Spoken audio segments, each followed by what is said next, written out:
What's up, everyone? Welcome to Around the ACL. Michelle Thompson here with Trey Just me. Ryder. Just me. I was like, wait a second. Hold on a second. Where'd Trey go? Houdini. He was Trey was here because he hit record. So in the Psych. in the intro, he bounced. He said, "You know what? I got other stuff to do. I can't be dealing with all this." You guys got this. Run with it. Oh, that's too good considering what he was telling us pre-show about like how his day's been going. So oh man. Okay. Anyways, Anthony, welcome to the show. Yeah, it's good to be here. We haven't talked on the show in a minute, although we just got off of World, so we spent quite a bit of time together. Yeah. Worlds was great. Now we go into Spencer Makenzie's the Throwdown. I forget. Are you going? Have you been? I have never been, and I am not going. Trey Ryder hasn't invited me out, so I'm holding ground here, saying I'm not going to go till he invites me out. So yeah, I mean, I'm going to play, and we're going to talk about the roster in a little bit here. But what I wanted to say was, they do I don't know if you've ever watched it, but they do it's a pool play, right? So they create all the different pools, eight teams per pool for the Throwdown, and they live streamed it on Sunday. And so it's long, right? There's 700 plus people, and so it takes a while. And I'm like, all right, let me buckle down, and I think I'm going to figure out what pool I'm in. So it starts. I was in the first one. Oh, right. Oh, you didn't have to scroll. Zero scrolling. Live, like they're like literally reading names, and you have to just wait. And it was the first one. So I got my pool, and Trevor Brooks and Berkeley Pair in mine. That was the only pro team I think that was in my. Easy. Yeah, I know. Yeah, we got this. Maddie King and I, we got this. But it was pretty funny. All right, looks like Trey is hopping back on. Let's get him here. Hey, Trey. What is going on? What's up, buddy? Everything that could go wrong today has gone wrong so far. Log into my computer, same computer used 1,000 times. Just can't find a microphone that's built into the machine. So this is just what a day. What a day, folks. What a day. Well, we also need to do our Pro-Invitational drawing. That's pretty important. So, yeah, we're going to do. All right. So we are going to select our teams. This is going to be August 23rd. That's a Friday at 9 p.m. Eastern on ESPN Plus. So you can see your top 8 men and top 8 women pair up. And it's going to be 12-round limited and single elimination bracket. Let's get it rolling. All right. Oh, we're rolling. We're getting into it. We're rolling. If you're listening, you can see this. That's why you know that. So there's no cheating going on. You can watch it happen. All right. So first one's going to be Braden Wilson. So Braden Wilson, and who's Braden Wilson going to get? Oh, this is fun. Dun, dun, dun. Oh, Kaylee Hunter. Okay. That's a fun team, actually. All right. Are you writing these for me, Trey? Yes, I am. Okay, perfect. We've really thought this through. Okay, here we go. Second team. Braden Wilson, Kaylee Hunter. First team. Second team is Adam Hisner. All right. Who are we going to get? Oh, wait. Let me remove that. Okay, there we go. No, Bubenheim's going to be tough. Oh, it is Bubenheim. Bubenheim and Adam Hisner. Whoa. Let's go. All right. Next team. All right. Both of those guys are pumped about that right now. Oh, yeah. We got Trey Birchfield. The champ. The 21 titles. Yeah. No big deal. Player of all time. Trey Birchfield will play with Maya Cup. That one's gonna be Maya's sleepy, and she's sneaky. She gets in these situations. She can play well on TV and on broadcast. Oh yeah. She knows what she's doing. Logan Chamberlain. And let's see. Is this clapping coming through for you guys? Can you hear that? No. I can hear it. Every time it comes through. Okay, Logan Chamberlain and Gina Ramirez. Okay. That's one of those sleepy teams. That kind of feels like a sleeper team, kind of like who won last year, Batson and Glass. It was kind of a team that was right. tough, but at the same time, they could be sneaky. But Harbaugh's always going to be a good draw. Yeah, Harbaugh Cassidy would be tough. Harbaugh Coy would be tough. Ooh, I think that's what we're gonna get. There it is. Yep. Devin Harbaugh, Miranda Coy. Your next team. All right. 3 left. Who is it? Eric Davis, perhaps? Yep, Eric Davis. Yep, Eric Davis. Okay. And who gets Eric Davis? Oh, Deborah Odom. Odom. They got chemistry bag-wise. That's true. Yeah. Deb will have a little bit of slow bags there. That'll work.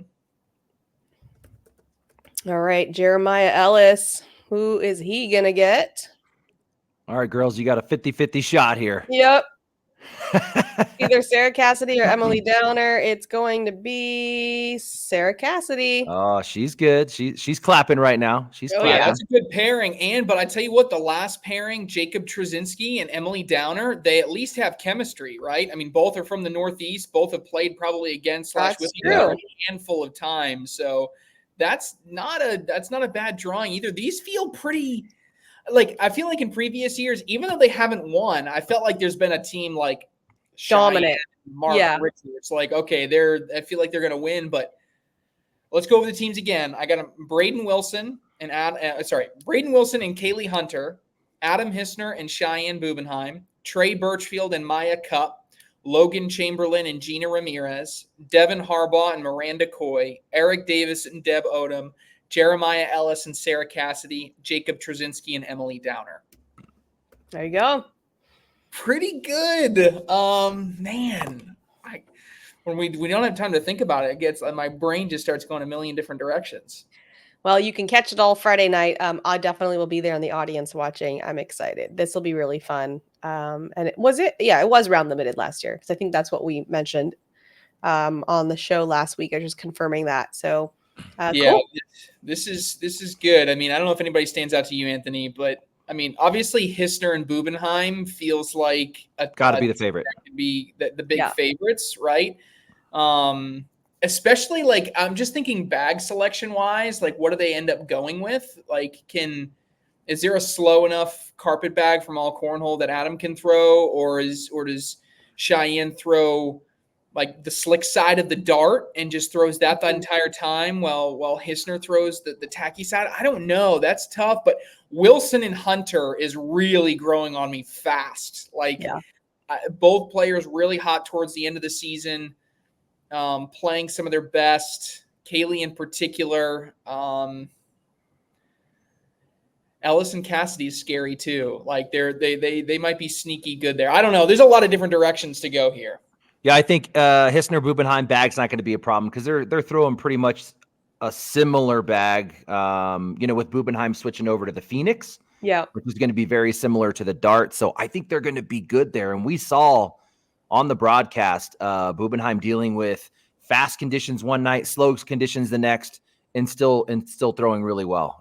Now, when it comes down to 12-round limited, if they're switching boards and moving over to a new area for like a broadcast, maybe it's going to be coming down to quick adjustments. But if they're playing on that same area the whole night, they're going to already be adjusted and figure out the speeds. They're the hands down favorite to me. Ramirez, we know, has been killing it this season. I don't know if I want to say it quietly, kind of like her nephew Roybal, just kind of quietly finished, top 10 in the league. She's really come along, and she's really embraced the challenge of grinding in this game, and it shows. I think her and Roybal were like a top 30 team, at least going into the Worlds they were.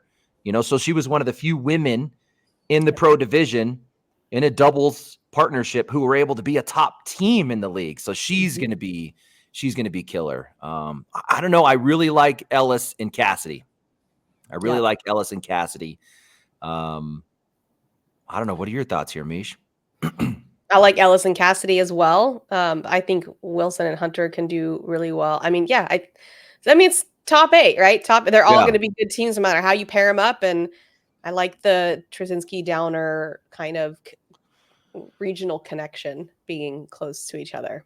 So the only thing is Devin Harbaugh has won at the Throwdown before in this environment, and you pair him with Miranda Coy, who you could argue was the best woman on that broadcast last year. She just was paired with a Tony Smith, and I don't know if he was just still chilling after his MVP, but Tony Smith wasn't playing like the level we expected him to. But Miranda Coy and Devin Harbaugh could be a team that nobody wants to play. This is going to be interesting.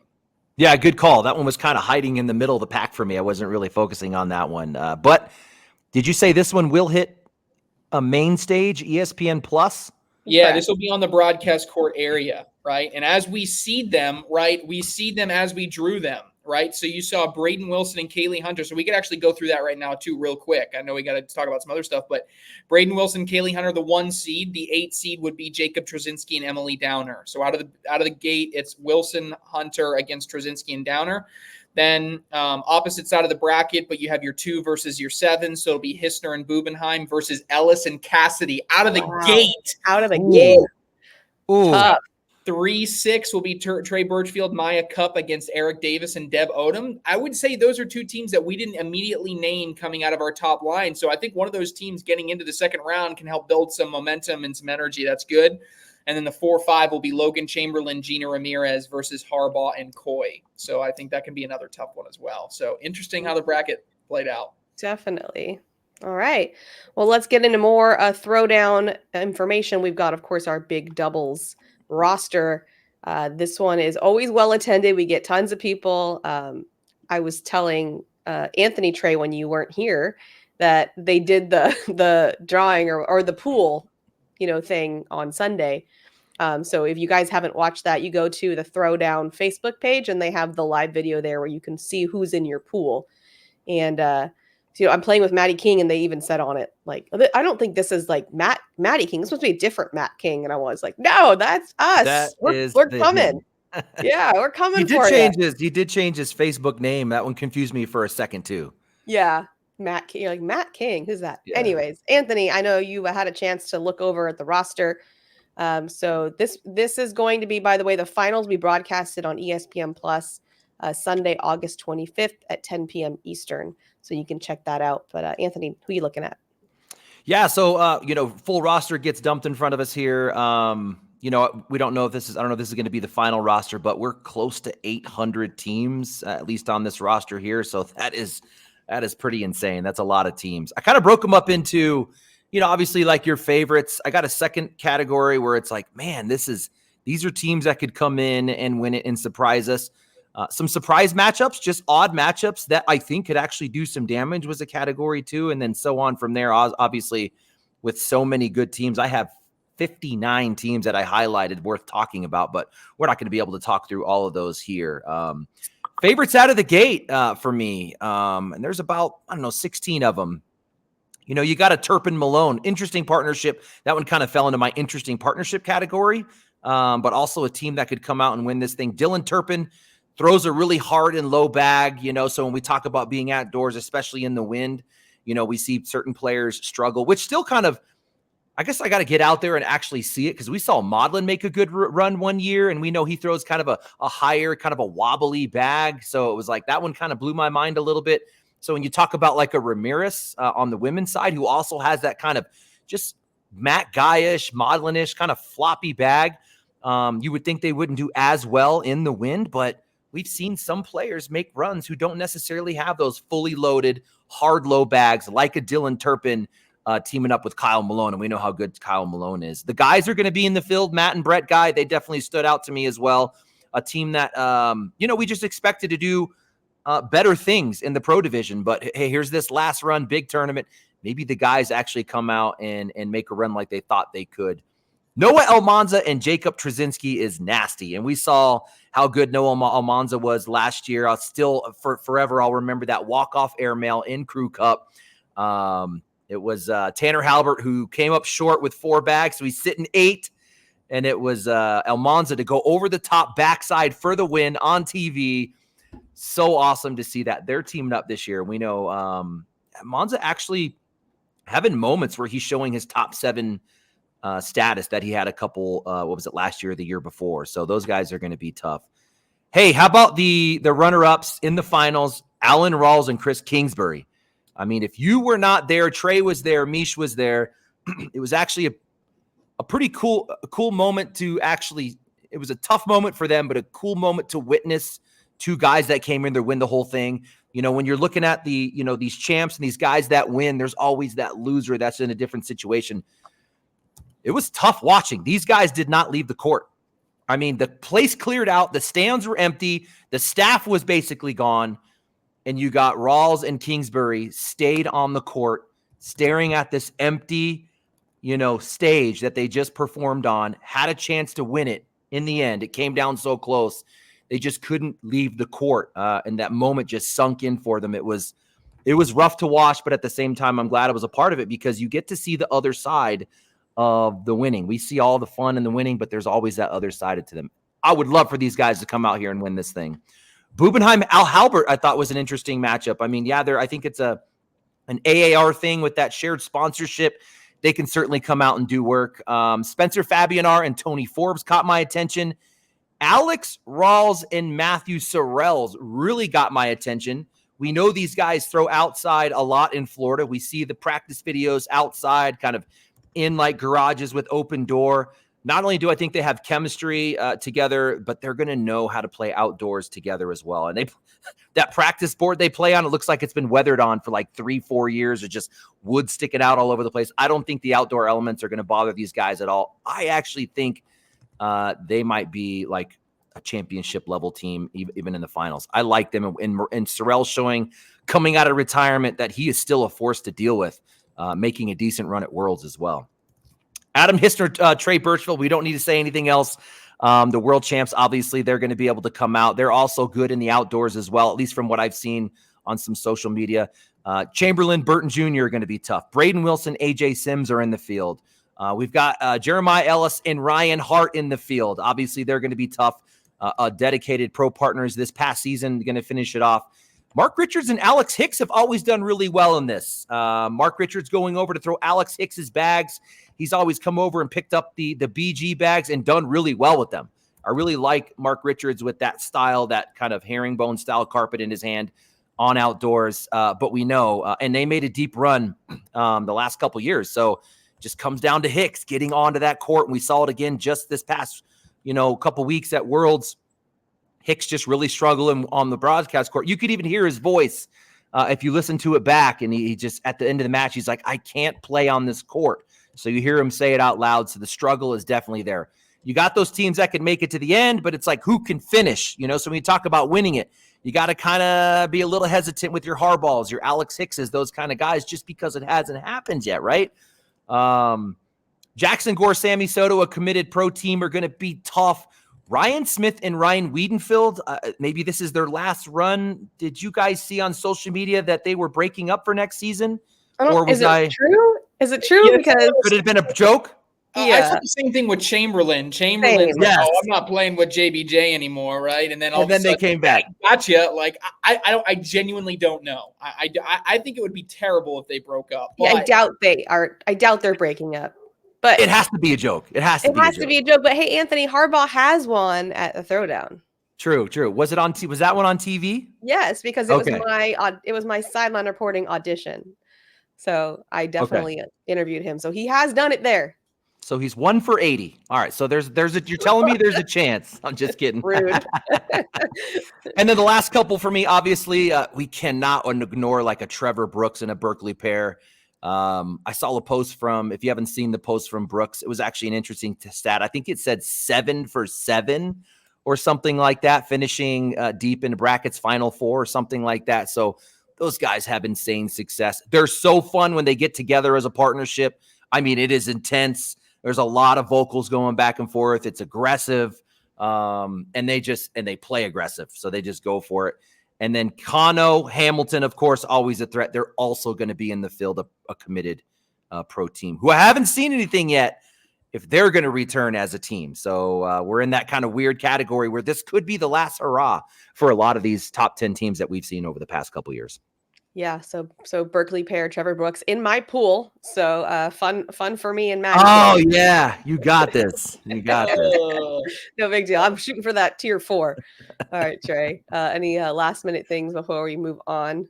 Yeah, a couple teams. I think you mentioned a bunch, but I think I got a few. So you briefly talked about Harbaugh, but Harbaugh and Windsor have won this event. They're playing together again. They have been probably one of the most successful teams that's still together that's playing in this event. You could maybe go back all the way and say people like a Trevor Brooks, a Berkeley Pear, even someone. Isidro Herrera not in the field, right? James Baldwin not in the field. Like, I know these are old-timey names, but people that have also won this event in previous years, Cody Henderson and Adam Hissner are obviously not playing together, right? So when we think about all-time greats for this particular event, Harbaugh and Windsor have to be part of that conversation as far as teams that are actually playing together. So I got my eyes on them. JBJ and Logan Chamberlain, they have the bag flight and the bag style to be able to play really, really well at this event. I expect them to be at least in the final 8. I mean, that's a team that I think can win the whole thing. 2 teams in particular that I don't think you mentioned, maybe you did, but Tanner Halbert and Cheyenne Bubenheim. Yeah. This is a mixed doubles world championship team from back in 2019. They played together before, and they're used to playing in Florida, so they're used to playing outside.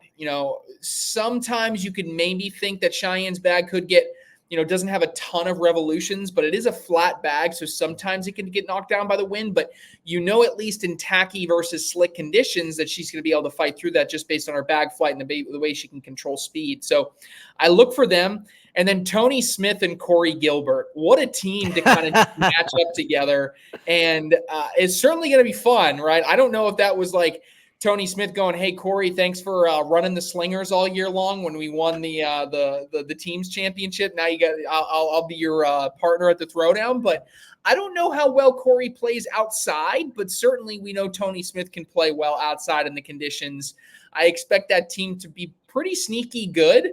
I also think that's one that's going to play well in the conditions of what Spencer's is, if you know what I'm saying. Like, I think they can fight through the vibes of what Spencer's is, because that's also the other people got to keep in mind. Like, this is a party for 3 days, right? This isn't a pro tournament. So some people that are going to be really good in a pro tournament may not be good in the party atmosphere and vice versa. So, but it's going to be fun. I'm excited. I have my burrito counter ready to roll. So I think I had 3 last year. I'm going at least for 3 or 4 this year. So we're ready to go. Can't Meesh, wait. let me just throw out a few random teams that I thought was kind of fun. Kind of going down the list here. Ones I couldn't really explain, like Ethan Walker, David Moores could be tough. David Moore's having an unbelievable season, I think, this year. He never made it far enough where he was talked about a lot, but I think this might be his best season yet, teaming up with Ethan Walker. Derek Collin and Cameron Belvin, that one's kind of fun. Another co-ed style team. Obviously, both of them having their best seasons of their career, going into a big tournament together. Ryan Trader and Dawson Cummings. If you don't know Dawson Cummings, the first time I saw him was like 3-4 years ago. USA Cornhole Club Championship on TV. We're in Nashville, in the stadium. All these people coming off of in from Nashville with drinks in hand, ready to go. And I'll never forget that match because I think Dawson Cummings threw a 4-bagger out of the gate, and the stand went nuts because they're not used to that. It was just like, for us, we see a 4-bagger or a bag in the hole. We're like, okay, every bag that went in the hole for like the first couple rounds, everyone's like oohing and awing. That was an awesome memory there.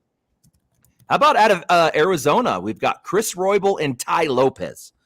I thought that was a fun matchup. We know Chris Roybal balling out this season. Ty Lopez always been a great player. He's never really broken through into that top part, that elite part of the division. But when I play against this guy, he's so good and he has all the shots.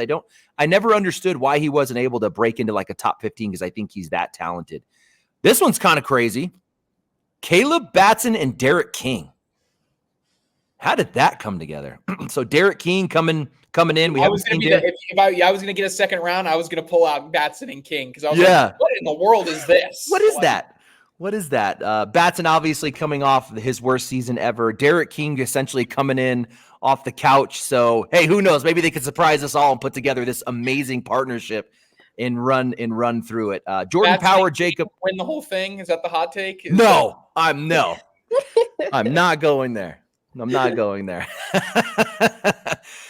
Caleb got me on my hot take of the year that he was going to be the number one player. Still love the guy and one of my best players, favorite players to watch ever. But that was rough. Jordan Power, Jacob Gore, and then last one could be another tough co-ed team. Colby Shearer, who I think is really coming up. I think Colby Shearer might be a guy next season that we talk about as either a breakout player. I think that he is talented as some of the best in the league, and he came in hot at the end of the season, teaming up with one of the hottest ladies in the game right now, Kaylee Hunter. I think they could be pretty tough as well. That is a fun one. I like the mixed teams, the mixed doubles teams. Very cool. All right, so we're going to get into more of what's happening at the Throwdown, but first we're going to go into the top 10 from Worlds, and this had to be tough to put together. First, the honorable mention, yeah, that's Jake and Wally playing, and Jake gets an and one on Wally, and not once, but twice. Oh, it's rough. Oh, and some awkward knuckles. Okay, well, this is coming fast and furious. What's going on here, Corey? Adam running around a pole, awkward knuckles. I mean, the shenanigans at Worlds. What was it? Day 10 vibes. Yeah, exactly. More Adam Hisner. Adam Hisner, what a gem. So good. All right, let's get into it. Number 10, Justin Rule, roll but can't turn left. That's what I have here. Roll but can't turn left. He's so good. No one knows that he has a developed roll bag. He can't turn left. That is awesome. He doesn't have a developed roll bag. He has a developed rule bag. Get it right. Oh, yeah. Rule bag. That's my bad. I think Corey must have been in the mood putting this together. Like, it's just funny. All right, Logan Dupler, bar of soap. Look at the guy's reaction. This kid. You look at that kid and you're like, there's no way that kid's beating me, and he will just chew you up. It's amazing how we're getting to the point where these players are getting so good. A bar of soap is number 9. I know. Right. That's insane. All right, this is going to be Ryan Wienfeld, airmail drag to stay alive that he thought he missed. All right, let's. Oh, yeah, I remember this one. I forgot about this. He turns for the knuckles immediately. Yes. Like, yep, here you go. Whoops.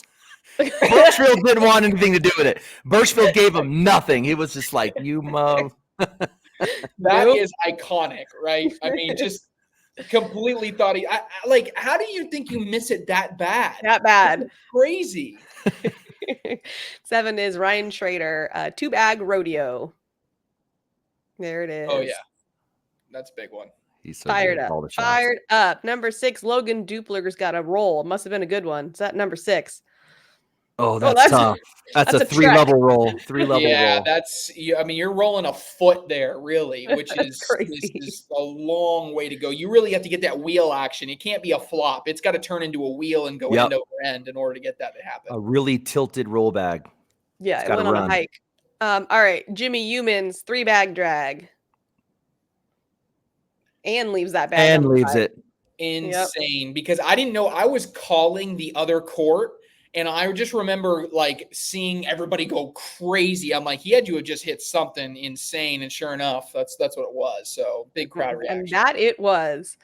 All right, Matt Guy at number 4 with an airmail drag. Oh my goodness. There was so much of the other traffic on the other side of the hole to grab that bag. All right, we do have another bar of soap at number 3. Devin Harbaugh, bar of soap.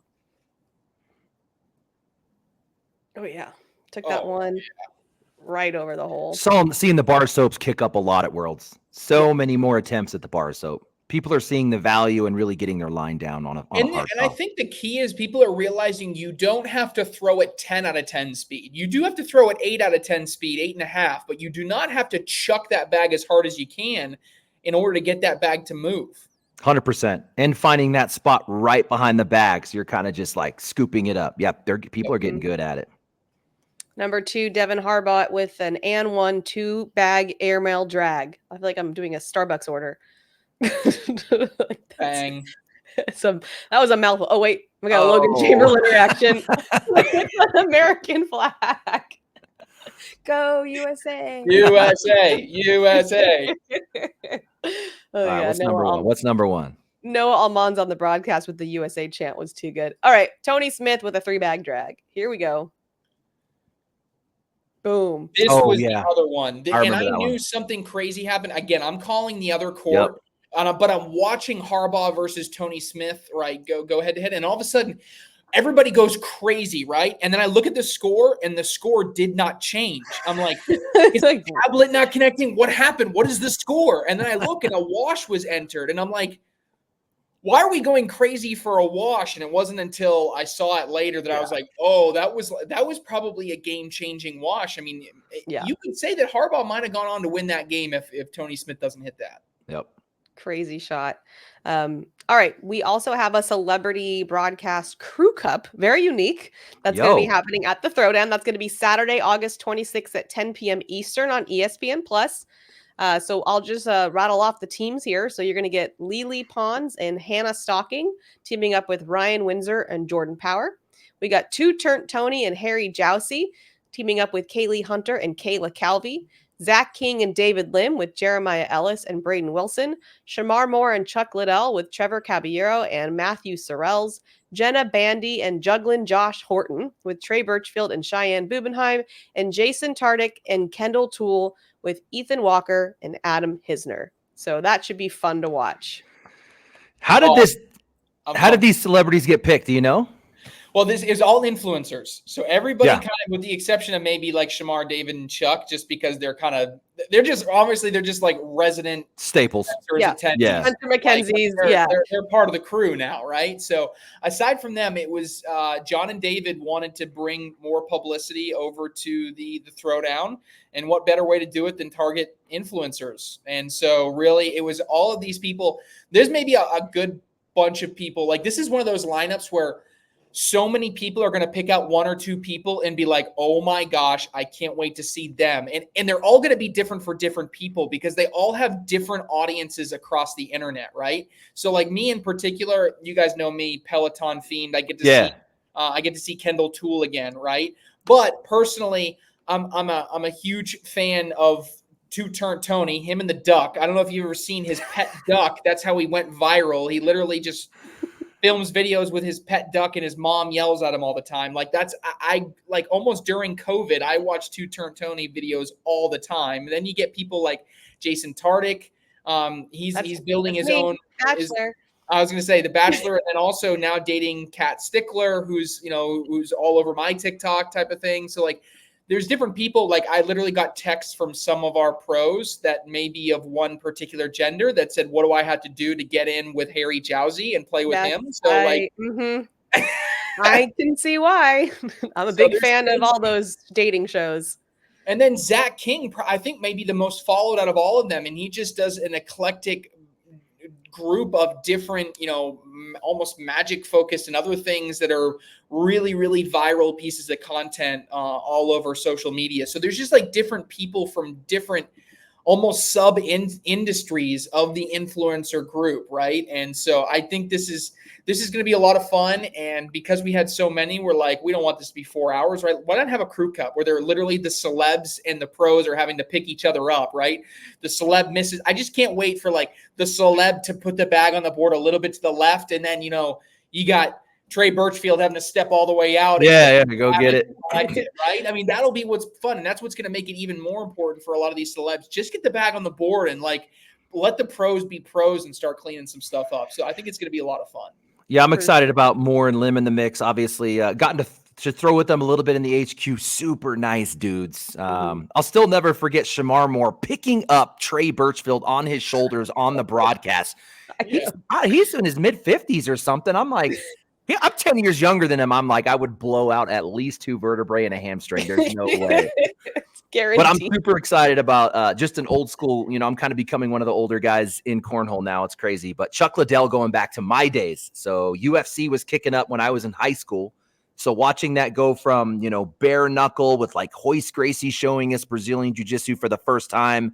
And then it was Chuck Liddell when the gloves first came on. He really kind of helped bring the game to the mass, the matches against Tito Ortiz, who's out of Cali as well. He's a big Cali guy. Randy Couture, when he was fighting Randy Couture for titles back in the day, the Iceman was like, that hype is what we need to, some of these UFC or these the ACL pros to bring to the broadcast, because he was so fun, man. Chuck Liddell would be a big one for me to meet in person. That would be awesome. Yeah, and he's definitely like a Spencer Makenzie staple. So we'll definitely see him there. Moving into buy or sell. Some of these are fun. Some of these are serious. The first one, more than half the pro field will switch pro partners next season. Trey. Ooh, that is a good one. I will say, man, that's a really good one. It's a really good one. Because half might be about where it is. I will buy. I changed my mind. I will buy. I think it's just over because I think a lot of people do realize that the grass isn't always greener, but a lot of people don't realize that. And sometimes they genuinely need just to switch up. So we get a lot of people towards the bottom half of the rankings. You need to change something up. They try switching a partner to see if that helps. So I think it's common to get a lot of partner changes, but the core ones near the top, they'll make sure to stay together. Anthony? Yeah, there's a lot going on with just the requalification in general. We're going to see a lot of partner switches in the requal. We saw it last year, top 10 players that you think, or teams that are not going to split up. They are. We see bag sponsorships driving new teams, which is a big thing. I think that's going to happen. I think I'm going to buy it as well. I don't think half is crazy. We're going to see a new pro doubles division next season. All right. We're going to talk about women's doubles after buy or sell, but this one about women's doubles. Women's doubles will go to either McBride Hunter or Belvin Ramirez, which leaves out Bubenheim, Suprenit, and the rest of the field. What do you think, Trey? No, sorry. I broke up there just for a second. Sorry. Yeah, I would say I probably have to sell. I think, there's just too many. There's too many other people. We're playing. I know we get the field, and I just think the field is too strong. Anytime you're only limiting to 2 people, I know it's a great list, but I'm going to go sell. I think the field has a better shot here. Anthony? I'm with Trey. It's going to be tough. I really like Belvin Ramirez just because seeing what they did on the broadcast, both were cooking, both throwing plus 10s in a match. They were really head to head on their side. That's kind of cool that they're a partnership when they just kind of went to battle on the world's broadcast. But you got Finley Cassidy out there as well out of Florida. Those are 2 tough teams, McBride Hunter, Belvin Ramirez, but I'm going to sell. That doesn't mean they can't win it, but there's a tough field as well. If Harbaugh makes it to the Throwdown broadcast, he wins. Sell. Anthony has zero faith. I'm going to sell it till he wins it, guys. He has won it. Nope. I'll sell it. I'm actually going to sell it because on the Throwdown broadcast, just because, I would even say there's some questions about Windsor, like him being able to the same level that he was in previous years. So, I mean, I don't think it's an insult to say that if he makes it, he's not going to win it, just because I think there's a chance for someone else to take it this time. So I'm going to sell as well. Yeah, and let me clarify that. Harbaugh's my dog. He's a good dude, he will tell you himself. He will tell you himself. He's told me himself. I'm selling on the broadcast. I don't know what's going on.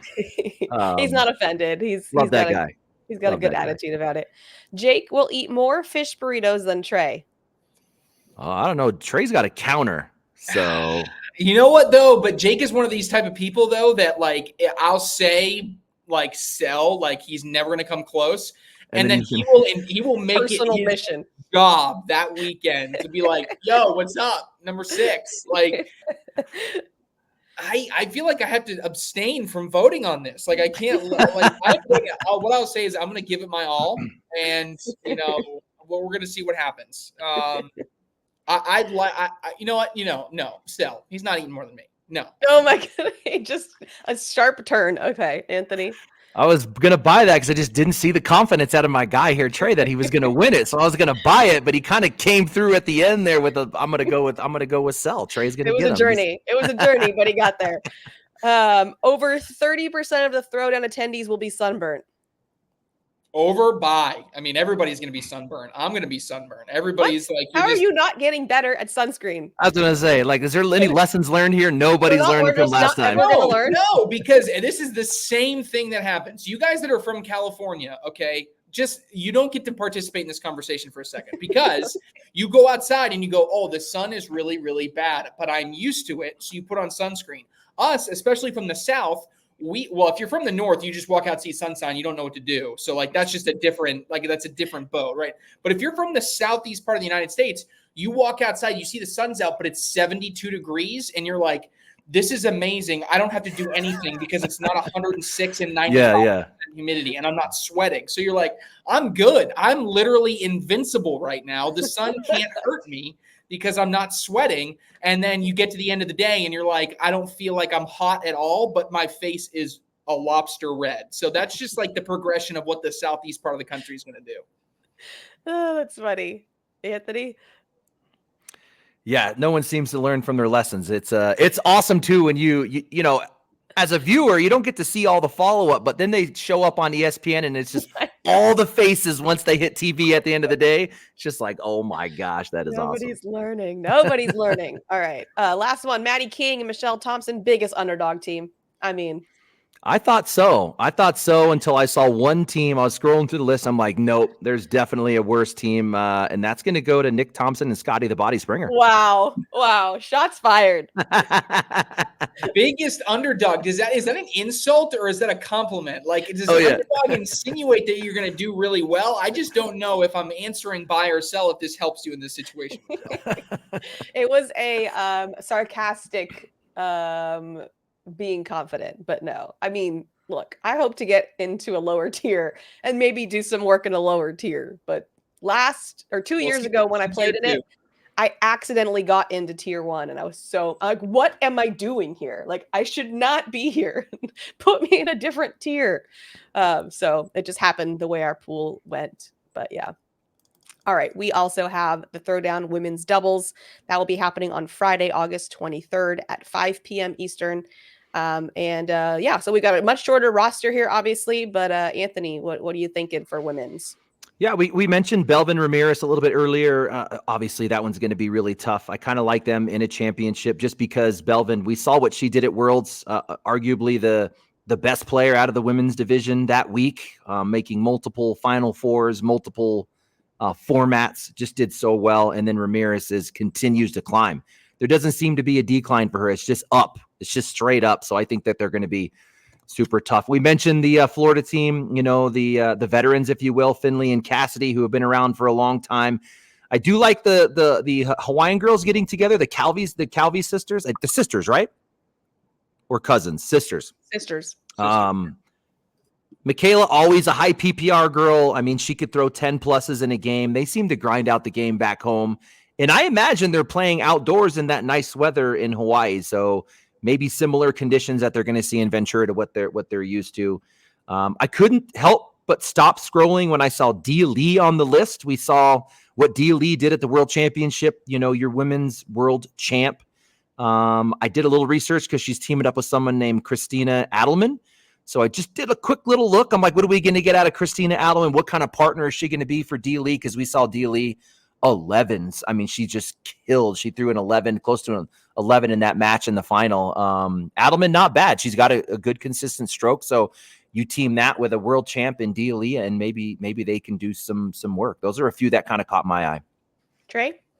Yeah, I was gonna. You took DLA. I was like, I honed in on Dia, and I was like, man, that's what a way for her to continue her August, right? But looking also through this list, Sam Finley, Sarah Cassidy, obviously on that list. We talked about the Calvi sisters in particular. I thought, you know, because the Calvi sisters have history of doing well at this event, right? They have made it all the way towards the end here. They have been a team that people don't want to run into, and this is, I think, really where people started to know who the Calvi sisters were. Was this a specific event? Because, you know, it's probably the closest event here in the United States out to where they are in Hawaii. So Allison Springer and Connie Altice, you know, a really, really solid team. My only worry is here when you get Springer and Altice going outside, I start to worry a little bit about bag flight, especially if we start talking about really, really windy conditions. Allison has got that, you know, downward tilt, doesn't spin very much. That's a bag that's going to get carried by wind really, really easily, especially if it's coming at her back or hit, you know, straight on wind. If it's side to side, might be able to do a little bit better with it, but that's just something I'm a little bit worried about and cognizant of. Katie Matthews playing with Kristen Harkins. I think Katie Matthews has had a really, really good season. She requalifies to be a pro.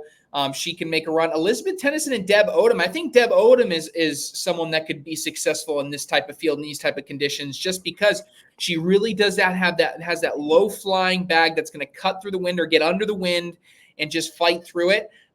Tennyson has a really good bag that can cut through it as well. And I think both ladies were really happy with how they started the season, and both would like something to kind of cap off, even though it's not the core ACL season. They didn't finish as well as they wanted to at the World Championships. I think here at Spencer Makenzie's, they could put something together to have a really deep run. So, but I would agree, your favorites are who your favorites are, right? Bubenheim and Seprenant probably going to be your front runners. Ramirez, Hunter probably going to be your front runners, but it's a bigger field and a more spread out field than you'd think. One other team that kind of popped out to me too, and this one also goes back a couple years ago. Another team that people may not know, and I want to say they made it to the finals of USA Cornhole Women's. It was certainly bottom 4, and that's Amanda Hill and Tina Stacy. Trey, I'm not sure if you're familiar with them in your area, but I think they're okay. Yeah, and that's I believe they're family. It could be a mother-daughter or aunt scenario, but I believe they're family. And they killed in the women's event. We had all these pros in there, didn't even see them coming, and they threw really, really well. I have not seen their name on a roster or a bracket since then. So I don't know if they continue to throw, but they could be really tough too. All right. There you go. Hot take time. Trey, you got one? Yeah, I got one. I was going to maybe go Throwdown, but at the same time, I was like looking at this list and just running over it and trying to think of who I want for the Pro-Invitational. So I'm going to go with a pick here. I think I really like how the bracket lays out, and it's got some good matchups. I think that it ultimately comes down to who wins between Devin Harbaugh, Miranda Coy, and Braden Wilson and Kaylee Hunter in that semifinal matchup. You have a 1 seed and a 5 seed that if they both won their first game, they would meet in that semifinal. I'll go with Harbaugh and Coy, even though Anthony hates Devin Harbaugh, never wants to see him win. I'm going to see Devin Harbaugh and Miranda Coy take down the Pro-Invitational. Anthony can't. He's selling that. He's never going to take that. Yeah. Oh, man. Harbaugh, I love you, dog. I love you, dog. Don't listen to Trey. 700 plus teams, almost 800 teams. It's tough just to pick one. That would just be too hot. So I'm going to go with the state. I think that you're going to see Florida on the podium. That was my literal hot take. What? Yes. Florida at the top of the podium. So that means you're going to get like a Rawls, Sorrells, Kingsbury Rawls, Malone, Turpin. Obviously, Malone would be the Florida part of that. Bubenheim, Halbert, Hamilton, Cano, or maybe even like a Rule Purser. Someone out of Florida on the top of the podium. Yeah, so I was going to do the exact same one because I remember talking to Sam Finley ways back, and I was talking about like if she's practicing leading up to one of the events, she's like, everything's outside. Like I cannot mimic conditions for our nationals because everything in Florida is played outside. So when I'm thinking about a hot take, I'm like, well, give me Florida all day long because they always outside. They have the experience, and so I don't have a backup. I guess you can go women. So we'll have someone from Florida win women's because I don't know where else to go with that. That was the direction. Well, then quick hot take on the spot. Who wins Pro-Invitational? Who wins Pro-Invitational? I'm going to go Hunter Wilson. Okay. Yeah. Okay. Yeah. I was going to say, I think they're the 1 or 2 best teams kind of put together on there. But yeah, I like it. What about you, Anthony? Pro-Invitational. Bubenheim Hissner. Okay. Other side of the bracket. Yep. All right, guys. Well, if you're going to be at Spencer Makenzie's, we will see you there. So much fun. If not, make sure you're catching the broadcast on ESPN Plus, and we'll see you guys all next time.